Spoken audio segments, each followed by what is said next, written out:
নমস্কাৰ ধন্যবাদ জনাইছো পোনপ্ৰথমে মোৰ শ্ৰদ্ধাৰ সাংবাদিক বন্ধুসকলক তেখেতসকলে আপোনালোকে বহুত কষ্ট কৰি আজি আমাৰ নিমন্ত্ৰণ মৰ্মে সুবিধাখন কৰি দিছে সংবাদ মেলৰ আজি কিছুদিন ধৰি এটা বিতৰ্ক চলি আছে আমাৰ গাঁৱত দুৰ্গনাবাৰী গাঁৱত যে আৰু সেই বিতৰ্কটো আচলতে মই লগতে মোৰ দলীয় কিছু কৰ্মীক লৈ সেইখিনি বিতৰ্ক চলি আছিলে যে অৰুণোদয়ৰ নামত মই তথা মোৰ দলীয় কৰ্মী আৰু আমি যিখিনি মানুহ আছিলোঁ 4জন ব্যক্তি আছিলোঁ আমি সিলেকশন বডিত আমি এজন ব্যক্তিৰ পৰা অৰুণোদয়ৰ নামত 4-5 হাজাৰকে লোৱা বুলি সংবাদ মেল যোগে বা সংবাদ মাধ্যমৰ যোগে কিছু ব্যক্তিয়ে সংবাদ মাধ্যমৰ আগত আহি আমাৰ বিষয়ে বদনাম কৰি আছিলে সেই বিষয়ত আজি স্পষ্টীকৰণ দিবলৈ ওলাইছো আসলতে আমি লক্ষ্য কৰিছো যে কিছু ব্যক্তি নিৰ্দিষ্ট কিছু ব্যক্তিয়ে দুৰ্গনাবাৰীৰ নিৰ্দিষ্ট কিছু ব্যক্তিয়ে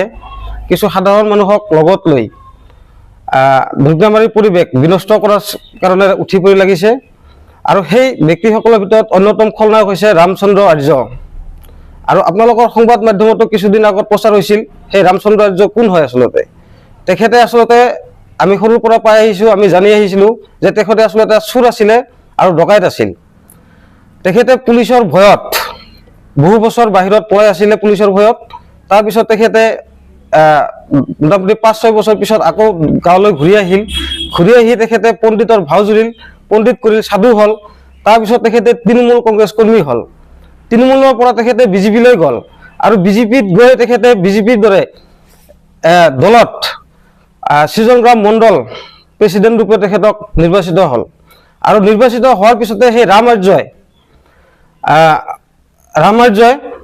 আমি দেখিবলৈ পাইছো প্ৰথমতে দুৰ্গনাবাৰী গাঁৱৰ যি গড়চৰণীয়া পথাৰ আছিল সেই গড়চৰণীয়া পথাৰ আৰু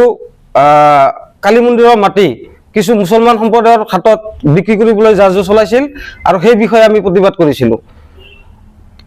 তাৰ পিছত তেখেতৰ ভাগিন সুশান্ত আৰ্য তেখেতৰ ভাগিন সুশান্ত আৰ্য তেখেতে দুৰ্গনাবাৰী গাঁৱত এখন ধাবা খুলিছিল আৰু সেই ধাবাত মদ জুৱা আৰু নাৰী দেহৰ ব্যৱসায় আৰম্ভ কৰিছিল আৰু সেই ক্ষেত্ৰত আমি বৰখোলা আৰক্ষী চকীত বহুতবাৰ কমপ্লেইন কৰিছিলো অভিযোগ দিছিলো মৌখিক আৰু অভিযোগ মতে সেই ধাবাটো বহুতবাৰ যে বন্ধ কৰি দিছিলে গতিকে এই ক্ষেত্ৰত মোক তেখেতসকলে পৰিকল্পিতভাৱে ৰাইজৰ আগত থিয় প্ৰতিপন্ন কৰাৰ বাবে আজি সিহঁতক বিৰোধ কৰি আছিলো সেই কুকৰ্মৰ বিৰুদ্ধে মই বিৰোধ কৰি আছিলো যাৰ বাবে তেখেতসকলে কিছু নিৰ্দিষ্ট কিছু লোকক লগত লৈ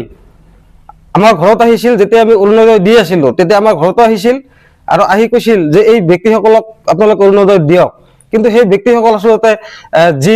ক্ৰাইটেৰিয়া আছিল সেই ক্ৰাইটেৰিয়াৰ ভিতৰত সেই ব্যক্তিসকল নপৰিছিল তাৰে ভিতৰত আমি দেখিবলৈ পাইছো মিডিয়াৰ যোগেদি জয়ন্তী আৰ্যই কৈছে যে পইচা লৈছে বুলি টকা লৈছে বুলি অৰুণোদয় দিয়াৰ নামত আসলতে তেখেতক আমি অৰুণোদয় দিব পৰা নাই এইকাৰণে দিব পৰা নাই তেখেতে দুৰ্গনাবাৰীৰ ছোৱালীহে কিন্তু বুৱাৰী তেখেতে ৱেষ্ট বেংগলৰ সেই ব্যক্তিক আমি কেনেকৈ আমি অৰুণোদয় দিম আৰু তেখেতসকলে আজি আমাৰ বিৰুদ্ধে বদনাম কৰি আছে আমি দেখিবলৈ পাইছো কিছুমান মানুহৰ ৰেচন কাৰ্ড নাই মানে যিখিনি ক্ৰাইটেৰিয়া পৰে সেইখিনি ক্ৰাইটেৰিয়াৰ ভিতৰত নপৰে তেখেতসকলক আমি অৰুণোদয় দিব পৰা নাই কিন্তু সেই ব্যক্তিসকলক একচুৱেলি পৰিকল্পিতভাৱে সিহঁতে মাতি আনি আমাৰ বিৰুদ্ধে এক ষড়যন্ত্ৰ ৰচনা কৰিছিল তাৰপিছত আমি এইটোও দেখিবলৈ পাইছো যে কিছুদিন ধৰি আপোনালোকৰ সংবাদ মাধ্যমত এটা বিতৰ্ক চলি আছিলে যে বেংগলী আৰু ৰাজবংশী সম্প্ৰদায় লৈ আৰু সেই বেংগলী আৰু ৰাজবংশী বা অসমীয়া আমি অসমত বাস কৰি আছো বঙাইগাঁও জিলাত খুব ভালদৰে বাস কৰি আছো কোনো ধৰণৰ আমাৰ মানে মিলৰ অভাৱ নাছিল কিন্তু এই ৰাম আৰ্যই এনেকুৱা এজন ব্যক্তি যি বিজেপি দলত থাকিয়ে তেখেতে বিজেপি দলত থাকিয়ে বিজেপি বিৰুদ্ধাচৰণ কৰি আছে আৰু সেই বিষয়ে অলৰেডি আমি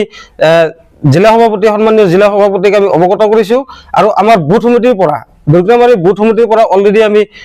জিলা সভাপতিক পত্ৰ প্ৰেৰণ কৰিছো যাতে তেখেতক অতি সোনকালে সেই তৃণমূল কংগ্ৰেছ কৰ্মী আছিল আৰু তেখেতৰ চিন্তাধাৰা যিহেতু তৃণমূল কংগ্ৰেছ ৰূপী গতিকে তেখেতক অতি সোনকালে দলৰ পৰা নিলম্বন কৰাৰ কাৰণে আমি বুথ সমিতিয়ে দাবী জনাইছো অলৰেডি আমি এসপি মহোদয় বঙাইগাঁও জিলা এসপি মহোদয়ক অলৰেডি এই বিষয়ে অৱগত কৰা হৈছে যে এক মোৰ বিৰুদ্ধে এক ষড়যন্ত্ৰ ৰচনা হৈছে। যদি কিবা কোনোবা প্ৰমাণ সহকাৰে যদি মোৰ বিষয়ে কোনো ধৰণৰ টকা লোৱা বুলি যদি প্ৰমাণ দিব পাৰে, তেতিয়াহ'লে মই মোৰ নিজৰ ৰাজনৈতিক জীৱন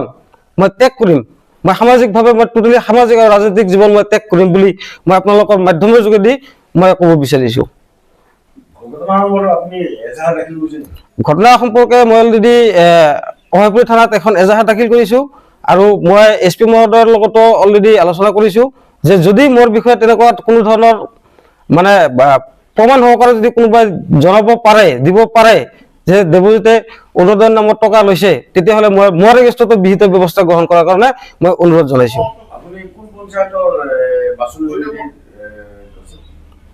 মই দৈপিৰামাৰী বুথৰ আছো, 68 নং বুথৰ মই বাছনি কমিটিৰ অৰুণোদয় বাছনি।